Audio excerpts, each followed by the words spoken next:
तो आज हमारी बारी है लवण पढ़ने की। अम्ल, भस्म और लवण, इस चैप्टर में हमने पहले सूचक पढ़ा, अम्ल पढ़ा, उसके बाद भस्म पढ़ा, उसके बाद हम जो है सो कि ये हम लोग पढ़ने जा पीएच पढ़े, और पीएच के बाद हम लोग लवण पढ़ने जा रहे हैं। इस लवण की क्या कहानी है, किसको लवण कहेंगे, पहले चलते हैं उसके बारे में पढ़ लेते हैं। तो कोई बड़ी बात नहीं, जब अम्ल और भस्म मिल जाते हैं, और जब अम्ल और भस्म मिलते हैं और इनके मिलने से ना अम्ल का गुण रह जाता है ना भस्म का गुण रह जाता है, क्योंकि दोनों तो टकरा गए, दोनों दो ध्रुव के नेता थे, और दोनों ध्रुव के नेता जब एक दूसरे में टकरा जाएंगे, दो गुण वाले लोग जब एक साथ टकराएंगे तो दोनों अपना गुण खत्म कर देते हैं।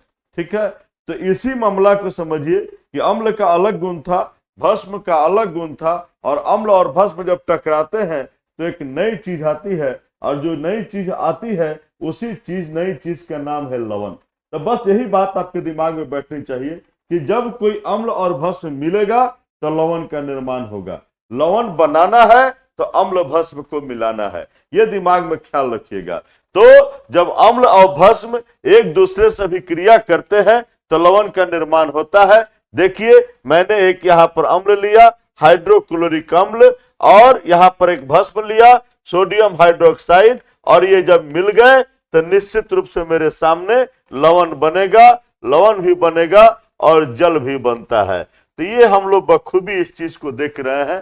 तो साल्ट हम लोग को समझ में आ रहा है, लवण हमको समझ में आ रहा है। देखिए, यहां से हम लवण के प्रकार को बताने का प्रयास किए हैं आपके सिलेबस के हिसाब से। सामान्य लवण, अम्लीय लवण, भस्मीय लवण, मिश्रित लवण, द्विक लवण। सामान्य लवण की कहानी हम बताते हैं कि जब अम्ल और भस्म पूरी कंप्लीटली रूप से एक दूसरे से कंप्लीटली रूप से जब जो है अभिक्रिया करते हैं, जब पूर्ण रूप से दोनों का अभिक्रिया होता है तो उसी को हम लोग कहते हैं, उससे हमको जो लवण मिलेगा उसको हम लोग सामान्य लवण कहेंगे। ये सामान्य लवण मुझे मिल रहा है। क्यों भाई? तो अम्ल और भस्म, क्योंकि इसमें ना H की मात्रा रह जाती है ना OH की मात्रा रह जाती है। जब अम्ल और भस्म अपना पूरा H और पूरा OH निकाल देते हैं तो ऐसी दशा में सामान्य लवण का निर्माण होता है। तो यहां पर हमने सामान्य लवण को देखा, और ये देखिए अम्लीय लवण। अम्लीय लवण का मतलब कि जब अम्ल और भस्म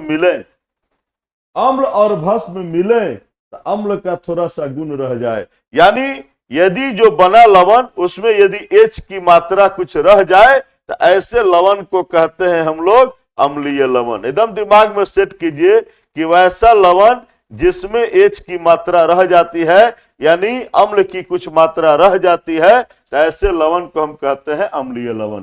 यह बना कैसे होगा, इसी चीज को मैंने यहां दिखाया है कि NaOH का OH और H2SO4 में से H एक लिए है, तो देखिए H2O निकल गया है, और यह HS4 Na के साथ मिला तो NaHS4, यानी कि H की कुछ मात्रा रह जाती है, इसीलिए इसको अम्लीय लवण कहते हैं।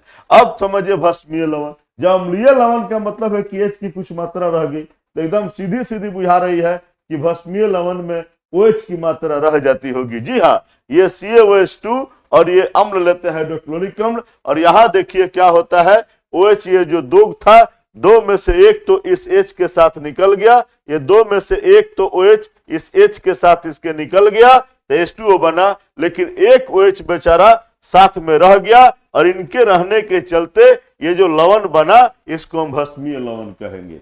यानी वैसा लवण जिसमें ना H हो ना OH हो तो हम लोग इसको सामान्य लवण कहते हैं।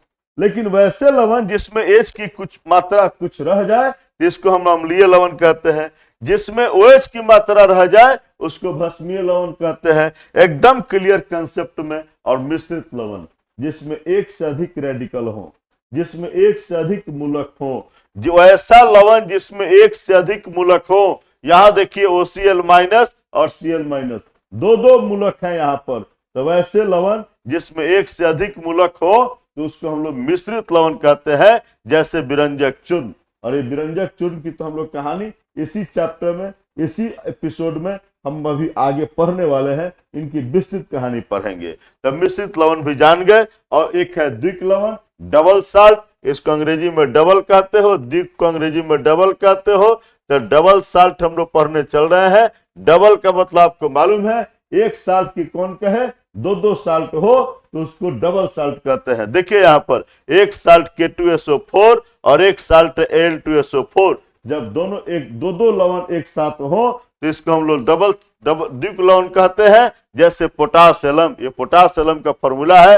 राह चलते बहुत लोग पूछने वाले हैं, ज्ञानी लोग, कि भाई पोटास एलम बता दो, बहुत बड़े विद्यार्थी हो, बहुत भारी उनको फॉर्मूला लगता है, अज्ञानियों को, ज्ञानियों को नहीं। ठीक है, वैसा ही जो है सो कि देखिए ये हम लोग मोर लवण देखे हैं, FeSO4 NH4 twice SO4 6H2O। और ऐसा ही फेरिक लवण हमारे पास है K2SO4 Fe2SO4 24H2O। तो देखिए हम लोग यहाँ पर देख लिए हैं कि हम लोग को जो है सो कि क्या है कि हम लोग द्विक लवण भी देख लिए हैं। अब हम लोग देखते हैं कि लवण का pH कैसा होता है। तो निश्चित बात है, जो लवण अम्लीय होगा, सामान्य लवण होगा तो उसका pH तो 7 के बराबर होगा, लेकिन जो अम्लीय लवण होगा उसका pH 7 से कम होगा, और जो भस्मीय लवण होगा उसका pH 7 से ज्यादा होगा। तो जब प्रबल अम्ल और प्रबल भस्म मिलते हैं तो सामान्य लवण बनेगा और उसका pH 7 के बराबर होगा। प्रबल अम्ल और दुर्बल भस्म मिलेंगे तो देखिए वो अम्लीय लवण बनेगा और pH जो है उसका pH 7 से कम होगा। और दुर्बल अम्ल और प्रबल भस्म मिलेंगे तो भस्मीय लवण बनेगा और pH उसका 7 से ज्यादा होगा। यह बात समझ लीजिए। आते हैं हमारे पास कुछ ऐसे कुछ लवण है जिसके बारे में हम कुछ सोचते हैं, उनके बारे में हम कुछ परिचय करा दें, उनसे कुछ आपको ताल्लुकात करा दें, उनसे कुछ आपका मेलजोल बढ़ा दें, उनके बारे में कुछ बता दें ताकि आप उनको पहचाने, कहीं मिले तो आप उनको गले लगाएं, उनको सीने में रखें। आइए कुछ लोगों को देखते हैं। उन्हीं में से एक है NaCl, जिसको तो अपने भोजन में आप रोज खाते हो, बगैर इसके आप जिंदा नहीं रहते हो। तो उसी NaCl की मैं बात करता हूं कि हर भोजन में आप इनको बड़ी स्वाद से लेते हो। तो उसी NaCl की बात करते हैं जो हमारे घरों में घरेलू जो हमारा नमक है उसी की मैं बात करता हूं। उसको कॉमन साल्ट कहते हैं। समझ गए कॉमन साल्ट क्यों कहते हैं? रात दिन मेरे साथ है। तो उसी को हम लोग सोडियम क्लोराइड कहेंगे। और सोडियम क्लोराइड इसका यदि मुख्य स्रोत जानोगे कि कहां से मिलता है तो एक्चुअली इसका मुख्य स्रोत है समुद्री जल। समुद्री जल में इसकी मात्रा 2.7 से 2.9% तक इसमें NaCl होता है। ठीक है, तो आप कहोगे कि समुद्र से कैसे प्राप्त करते हैं? तो समुद्र से हम लोग वाष्पोत्सर्जन द्वारा प्राप्त करते हैं। जब समुद्री जल निकालते हैं, वाष्पोत्सर्जन करा देते हैं, यानी पानी को उड़ा देते हैं, जो बच जाता है तो जो बचेगा सो क्रूड सोडियम क्लोराइड होगा। क्रूड सोडियम क्लोराइड कहने का मतलब कि इसमें अन्य भी मैग्नीशियम के, कैल्शियम के, बहुत सारे के लवण इसमें मौजूद होंगे। बाद में उसको साफ करके निकाल लेते हैं हम लोग। तो एक तो हमको समुद्री जल से प्राप्त करते हैं नमक को, दूसरा हम रॉक साल्ट से प्राप्त करते हैं। हमारे यहाँ प्राचीन हमारे जो ग्रंथ है उसमें रॉक साल्ट से हम लोग नमक को हम लोग प्राप्त करते थे। ये जब विदेशी कंपनियां आई, अंग्रेज आए, फ्रांस आए, ये सब आए तो ये सब लोग ये कॉमन साल्ट ये सब बनाने लगे। अरे तो हम तो रॉक साल्ट ही हम लोग यूज करते थे पहले, और आज भी यूज यही करना चाहिए, फायदेमंद यही है। तो रॉक साल्ट जो हमारे चट्टानों से प्राप्त होती है, चट्टानों से जो हम लोग प्राप्त कर लेते हैं जिस साल्ट को, जिस लवण को, उसी को हम लोग रॉक साल्ट कहते हैं। जिस चट्टानों से इसको आराम से प्राप्त किया जा सकता है और हम इसको प्राप्त कर सकते हैं। तो इस कमल लवण से हम लोग क्या क्या बना सकते हैं? कमल लवण से हम लोग क्या क्या प्राप्त कर सकते हैं? सोडियम हाइड्रोक्साइड को, बेकिंग सोडा को, वॉशिंग सोडा को, विरंजक चूर्ण, यानी बहुत इंपॉर्टेंट चीज है, बहुत इंपॉर्टेंट ये है। समझ गए? तो हम लोग को इसकी जरूरत है, इसको यूज करना है। चलिए थोड़ा सा इनके बारे में पढ़ते हैं। सोडियम हाइड्रोक्साइड में इनकी भूमिका भी देख लेते हैं। क्या भूमिका है सोडियम हाइड्रोक्साइड में? देखिए सोडियम हाइड्रोक्साइड जब बनाते हैं तो ये क्लोर क्षार विधि से बनाते हैं। तो क्लोर क्षार विधि से बनाते हैं जब, तो उसमें देखिए ये NaCl है। अभी NaCl की जो चर्चा कर रहे थे वो NaCl है यहाँ पर। और इसी सोडियम क्लोराइड के जलीय विलयन को जानते हैं क्या कहते हैं? इस सोडियम क्लोराइड के जलीय विलयन को हम ब्राइन कहते हैं। ब्राइन, कोई पूछ सकता है कि ब्राइन क्या है? तो सोडियम क्लोराइड के जलीय विलयन ब्राइन कहलाता है। ठीक है, और उस ब्राइन से विद्युत धारा जब हम प्रवाहित करते हैं, जब उसको बनाकर विद्युत अपघट्य बनाकर जब उससे विद्युत धारा प्रवाहित करते हैं तो सोडियम हाइड्रोक्साइड हमको कैथोड पर मिलता है और एनोड पर Cl2 और कैथोड पर H2 हमको मिलता है। इस तरह से सोडियम हाइड्रोक्साइड हम लोग क्लोर क्षार विधि द्वारा प्राप्त कर लेते हैं। इस सोडियम हाइड्रोक्साइड का क्या उपयोग है भाई? बहुत उपयोग है। साबुन बनाने में, डिटर्जेंट बनाने में, कागज बनाने में, कृत्रिम सिल्क बनाने में, वाह बहुत उपयोग है इसका। कृत्रिम सिल्क तो इसका खूब बनता है, ठीक है। पेट्रोलियम रिफाइनिंग में और बॉक्साइट के शुद्धिकरण में, जब एल्युमिनियम पढ़ेंगे तो वहां बॉक्साइट का शुद्धिकरण हम पढ़ाएंगे आपको, ठीक है। तो देखिए ये सोडियम हाइड्रोक्साइड हम लोग कैसे बनाए? क्लोर क्षार विधि से, और उसी कॉमन साल्ट को लेकर बनाया है जो भी हम लोग चर्चा किए थे। तो कुछ नहीं, ये कॉमन सोडियम क्लोराइड के इस जलीय विलयन को हम लोग क्या कहते हैं? ब्राइन। और ब्राइन से जब विद्युत धारा प्रवाहित करेंगे तो मेरा कैथोड पर इस सोडियम हाइड्रोक्साइड मुझे प्राप्त हो जाएगा, एकदम आराम से निकाल सकते हैं। इसके बाद हमारे सामने है बेकिंग सोडा, जो आप अपने भोजन में इसको भी यूज करते हो। बेकिंग सोडा को आजकल तक कोई भी बना रहा है बेकिंग सोडा थोड़ा डाल देता है। बेकिंग सोडा क्यों डालते हैं रे भैया? तो इसको भी बता रहे हैं क्या इसकी भूमिका है। बेकिंग सोडा का फॉर्मूला जानिए, NaSCO3। NaSCO3 इसका फॉर्मूला है, और इसको सोडियम हाइड्रोजन कार्बोनेट, देखिए बीच में हाइड्रोजन है, सोडियम हाइड्रोजन कार्बोनेट इसको हम कह सकते हैं, ठीक है। और हम इसको क्या कह सकते हैं? तो सोडियम बाई कार्बोनेट। H को बाई कह सकते हो, हाइड्रोजन को बाई कह देते हैं, तो सोडियम बाई कार्बोनेट इसको कह सकते हैं।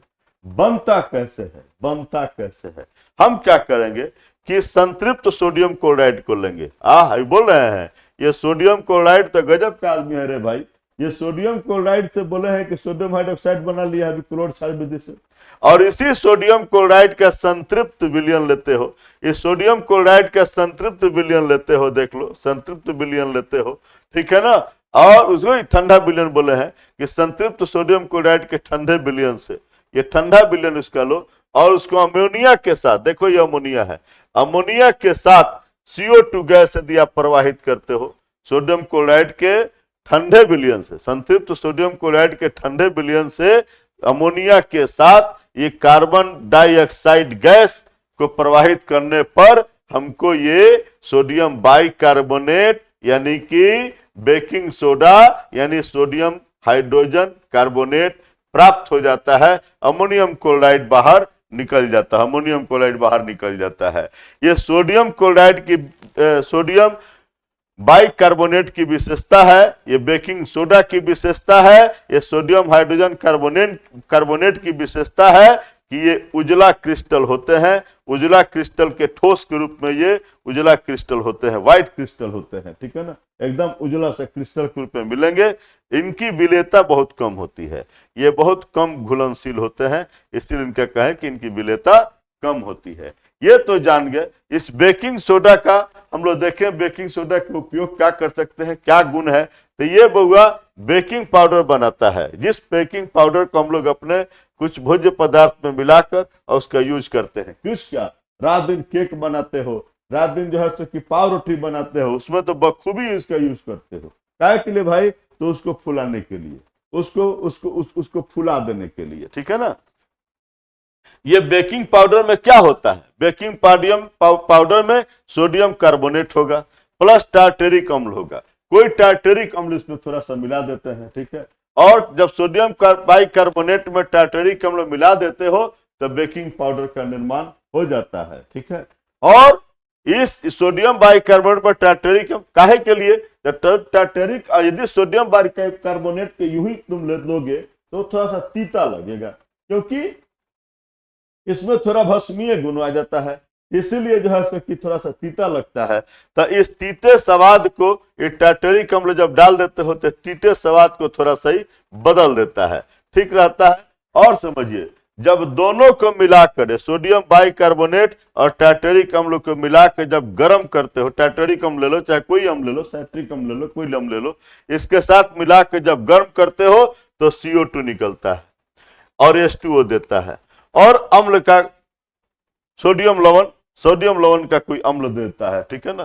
तो हम लोग यहां देख रहे हैं कि ये जो CO2 जो निकल रहा है, ये बेचारा तो भागने के क्रम में क्या करता है कि आपके पाव रोटी को फुला देगा, केक को फुला देगा, तो लोग कहते हैं कि केक और ब्रेड में क्यों इस्तेमाल करते हैं, चाहे क्यों फूल जाते हैं, तो चूंकि इसको जब गर्म करते हो, इसको बेकिंग पाउडर को जब गर्म करते हो, दोनों मिलाकर बेकिंग पाउडर है, देख लीजिएगा, ये सोडियम बाइकार्बोनेट और टेरिकम या कोई हम लोग मिला दो तो इसको हम लोग क्या कहेंगे, इसको बेकिंग पाउडर कहेंगे। बेकिंग पाउडर को जब गर्म करते हो तो तुमको CO2 निकलता है, और इसी CO2 निकलने के कारण ये केक या ब्रेड हमारा क्या होता है, फूल जाता है, और उसमें देखो कितने सारे छिद्र या रास्ते बने हुए हैं। ये CO2 जैसे से निकलेगा, उधर उधर से रास्ते बनाते हुए निकलेगा, जाली बना देता है अंदर में, और वो फूल जाते हैं। समझ गए, एकदम समझ गए सर। और देखते हैं इसका जो है सो कि कैसे यूज करते हो। तो इस सोडियम बाइकार्बोनेट का उपयोग हम लोग करते हैं एंटासिड के रूप में, क्योंकि इसमें थोड़ी भस्म की मात्रा है। तो हमने कहा कि जब एंटासिड के रूप में जब आप यूज करते हो तो क्या होता है रे भाई, जब आपके पेट में जो है सो कि ज्यादा अम्ल हो जाता है, तो उसको कम करने के लिए हम कोई एंटासिड लेते हैं, और एंटासिड के रूप में इसको इस्तेमाल करते हैं।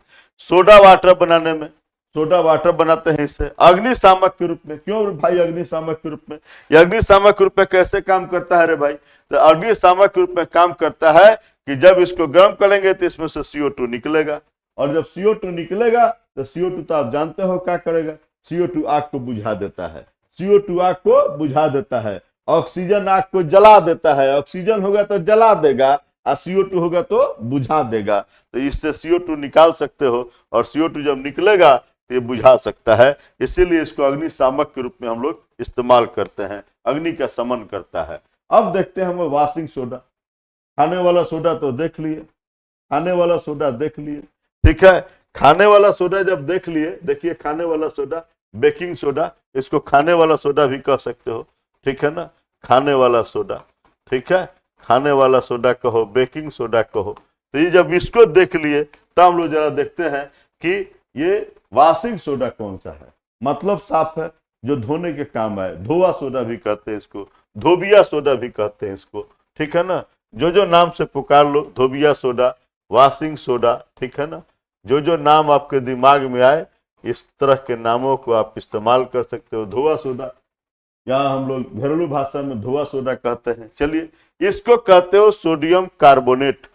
सोडियम कार्बोनेट डेका, 10 है ना, 10 को डेका कहते हो, Deka hydrated, Deka hydrated sodium carbonate, Deka hydrate. जब भी ये मिलता है, जब भी ये मिलेगा, आपकी परीक्षा में पूछता है कि वाशिंग सोडा का अनुसूत्र क्या होगा, आप इस 10H2O को लगाना मत भूलिएगा, कभी मत भूलिएगा, इसके साथ ही यह आता है, ठीक है। तो सोडियम कार्बोनेट 10H2O, ये सोडियम कार्बोनेट डेका हाइड्रेटेड होता है, और ये एकदम पारदर्शी क्रिस्टल ठोस होता है। क्रिस्टल ठोस तो होगा, पारदर्शी भी होगा। पारदर्शी का मतलब इस पार से उस पार दिखता है, इस पार से जो उस पार तक दिखे उसको पारदर्शी कहते हैं, ठीक है। और यदि इसमें H2O ना हो, सिर्फ Na2CO3 हो, इसको सोडा आस कहते हैं, सोडा राख कहते हैं, ठीक है ना, सोडा राख कहते हैं इसको, ठीक है। और इसको हम कहेंगे शुष्क सोडियम कार्बोनेट कह सकते हैं, Na2CO3 को, ठीक है। चलिए, ये बात समझ गए।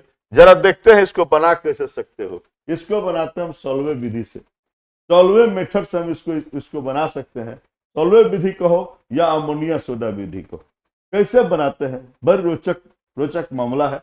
आइए उस रोचक मामला को भी देखते हैं कि इसको कितने प्रेम से हम लोग बना सकते हैं। इसको बना सकते हैं कैसे, देखिए यहाँ पर यह अमोनिया है, जरा बात समझिए मुझसे।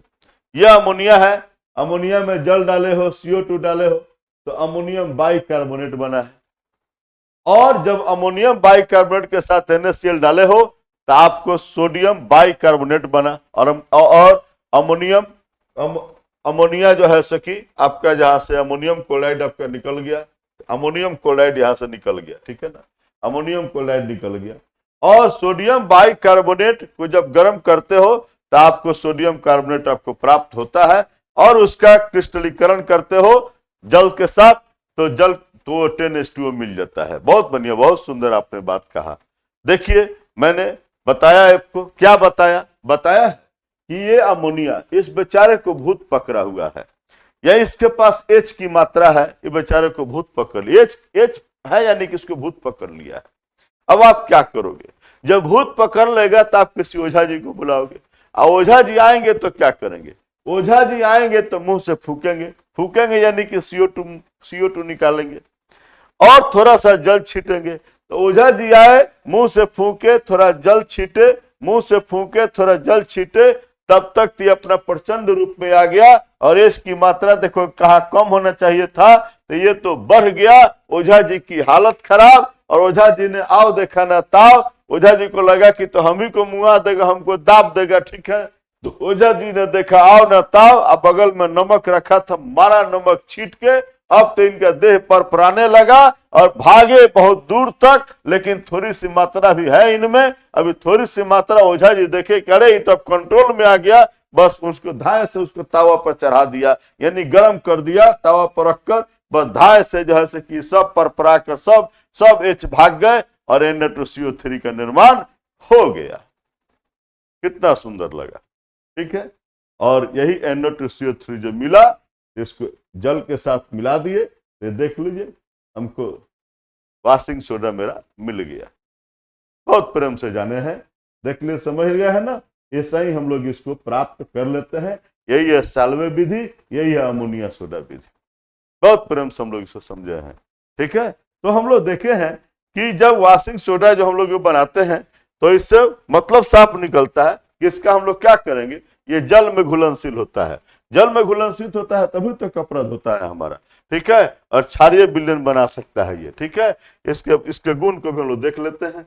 और एक बहुत बढ़िया काम बताते हैं कि यदि सोडियम बाइकार्बोनेट के यदि आप वायु में छोड़ देते हो, खुला छोड़ देते हो, जानते हैं क्या होता है?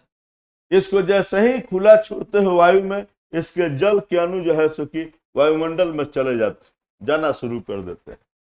और इसमें जो 10 गो था, 10 गो में से बुझे कि 9 गो निकल जाता है, और मात्र एक इसके साथ रह जाता है। और इसी प्रक्रिया को हम लोग क्या कहते हैं? उत्फुलन कहते हैं। तो इसी के साथ नहीं, औरों के साथ भी होता है, लेकिन हम यहाँ पर इसी की चर्चा किए हैं कि किसी हाइड्रेटेड लवण को वायु में खुला रखकर उससे क्रिस्टल जल को वायुमंडल में निकालने की प्रक्रिया ही क्या कहलाती है? उत्फुलन कहलाती है। आपसे ये भी कभी कभी पूछ लेता है, इसमें कुछ नहीं, इसके 10 H2O में से 9 गो निकल गया, एक इसके साथ रह गया, ठीक है। चलिए देखते हैं, ये तो हम लोग देख लिए। और हम देखते हैं कि यदि इस पर हम इसको यदि हम गर्म करेंगे, जो ही मिला था मात्र एक H2O रह गया था, उसको गर्म करोगे तो क्या होगा? वो भी H2O निकल जाएगा। या 10 H2O ही है इसके साथ, और उसको गर्म करोगे सब H2O इसको निकाल सकते हो, और सोडियम कार्बोनेट शुष्क हमको मिल सकता है, जिसको मैंने कहा था सोडा आस है, सोडा राख है, ठीक है। तो इसका हम लोग ऐसे यूज कर सकते हैं। इसका उपयोग, इसका सबसे बड़ा उपयोग है कि कठोर जल को मृदु करने में यह काम आता है, धोने में तो आता ही है।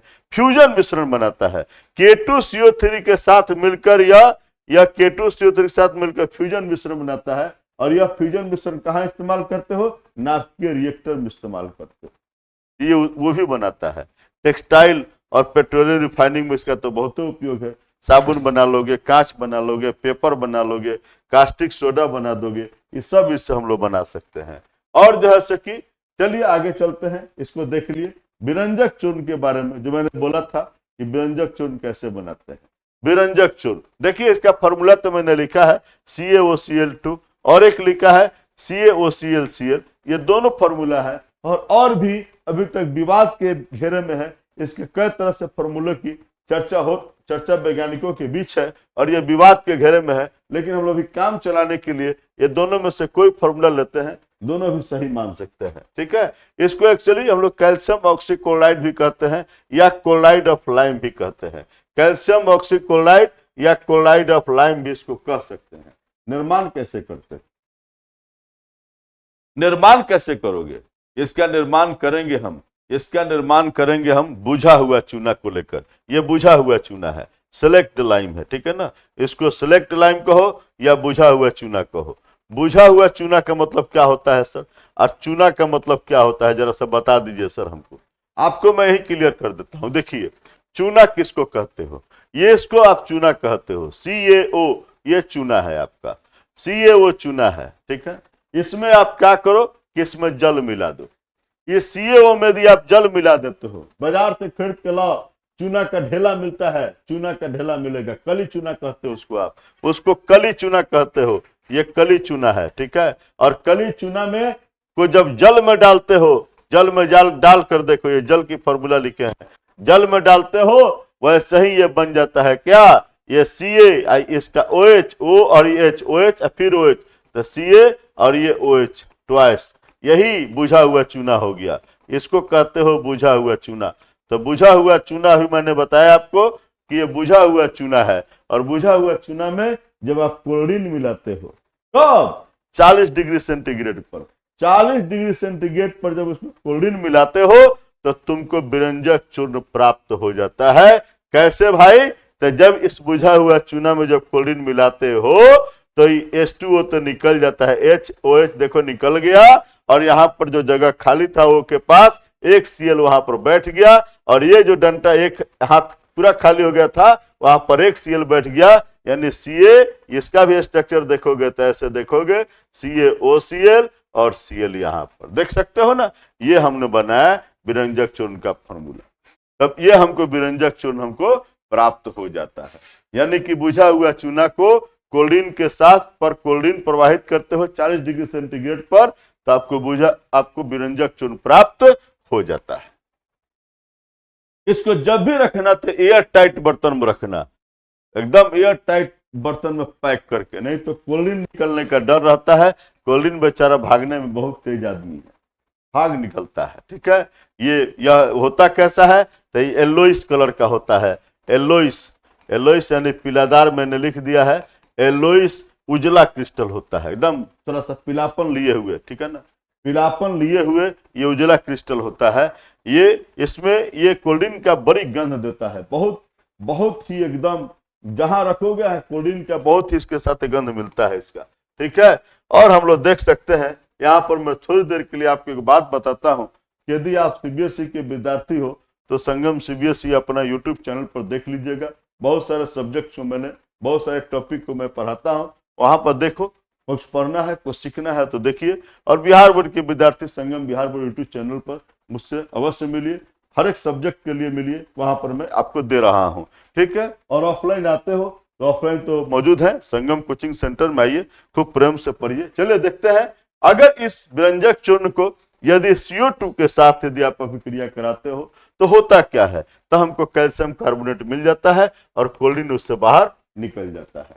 कैल्शियम कार्बोनेट मिलेगा, क्लोरीन बाहर निकल जाए। ये क्लोरीन बाहर निकलने के चलते क्या क्या हो सकता है, देखिए यहाँ पर भी अम्ल के साथ हम कराए हैं, तो देखो CO2 मिला और H2O मिला, और इसका अगर किसी भी अम्ल के साथ जब भी कराओगे तो H2O और CO2 मिलते हैं। विरंजक चूर्ण के साथ जब अम्ल की अभिक्रिया होगी तो H2O और CO2 मिलेगी, लवण तो मिलेगा ही मिलेगा, तय बात है। और इसी गुण के कारण Cl2 निकालने के कारण यह विरंजक के रूप में कार्य करता है, कि जब भी Cl2 निकलेगा तो Cl2 क्या करेगा, ये उसको विरंजित कर देगा, यानी कि किसी भी रंगीन कपड़ा को वो उस रंगीन कपड़ा को से रंग हटा देता है, उसका रंग खा जाता है, रंग को उसको रंगहीन बना देता है, रंगीन कपड़ा को रंगहीन बना देता है, यही उसका विरंजक गुण है, ठीक है।